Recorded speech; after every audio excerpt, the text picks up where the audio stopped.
The word pope originates from the Latin term papa, meaning father. For over 400 years, this title has been used to describe the spiritual leader of Catholic Christians. According to the Catholic Church, the papacy traces back to Saint Peter, to whom Jesus supposedly entrusted the role of pope. The Church considers the papacy to be the highest and most sacred institution, established by divine authority.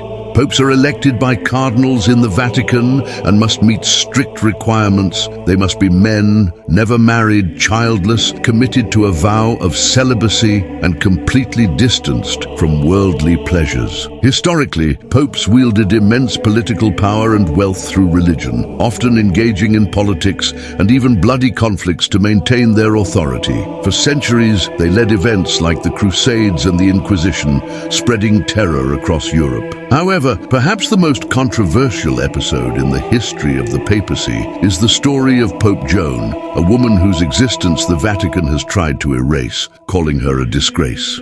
The tale of Pope Joan centers around a woman from 9th century Germany, raised in a devout Christian family, who disguised herself as a man to escape the limitations placed on women. Known by the names Jilta or Waita by her close relatives, she was highly intelligent and ambitious. At the age of 12, she began dressing in male attire and acting like a boy. In her later years, she joined Christian missionaries and traveled with them to Athens, where she studied religion and philosophy. Over time, Joan mastered all the theological teachings and oral traditions of the Christian world. Her talent and intellect brought her recognition, but Athens's tradition of growing beards to signify wisdom compelled her to leave for Rome, where shaving was common. In Rome, she introduced herself as John Angli and entered a Benedictine monastery. Her knowledge quickly earned her the admiration of priests and cardinals, who considered her among the greatest scholars of the era. When Pope Leo IV's health began to decline, the cardinals viewed Joan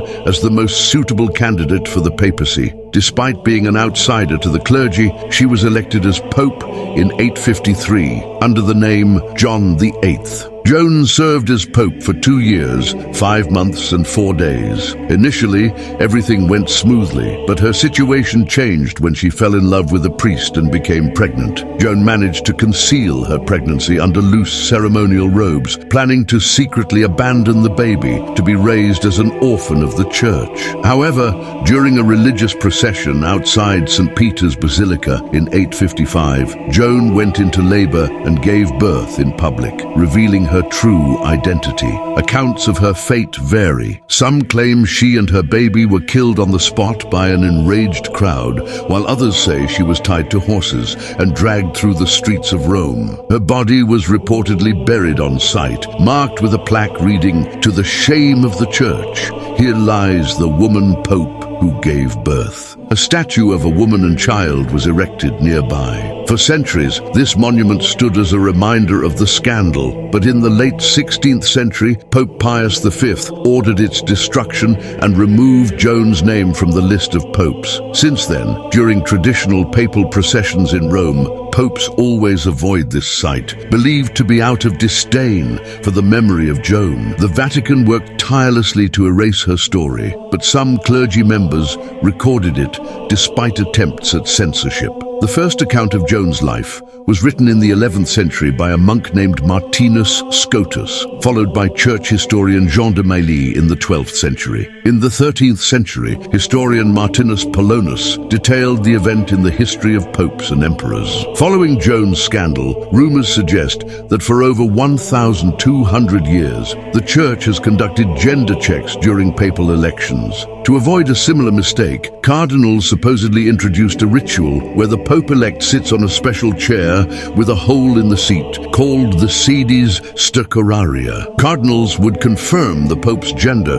by physically examining the candidate. While this ritual is believed to have existed, the Church denies it, likely to avoid ridicule and protect the dignity of the papacy. This story remains one of the most debated controversies in the history of the Vatican.